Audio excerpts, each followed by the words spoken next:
Indonesia is experiencing a wave of intense protests spreading from Jakarta to other major cities such as Makassar, Bandung, Surabaya, Yogyakarta, and Bali. One of the most tragic incidents occurred in Makassar, the capital of South Sulawesi province, where protesters set fire to the regional council building, leaving at least 3 people dead and 5 others injured. Many victims were trapped in the blaze, and some were injured after jumping from the building to escape.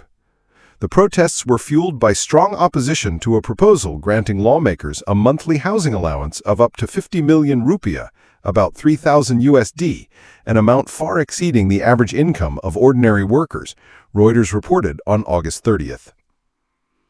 Tensions escalated further after the death of 21-year-old ride-hailing driver Afan Kurniawan, who was fatally struck by a police armored vehicle during a protest near the Parliament building in Jakarta last week.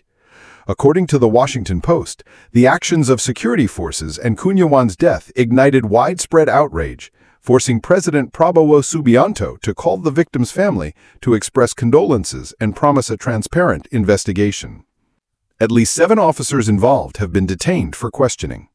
The Financial Times reported that the protests have shaken the economy, with the Jakarta stock market dropping 1.5% and the rupee weakening 0.8% against the US dollar, posing serious challenges to political stability and the government's economic outlook.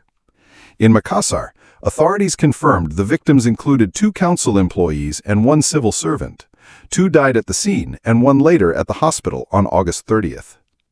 Similar arson attacks occurred in West Nusa Tenggara, Pekalongan, and Cirebon, West Java, where local council buildings were stormed, set on fire, and looted, forcing police to use tear gas to disperse the crowds.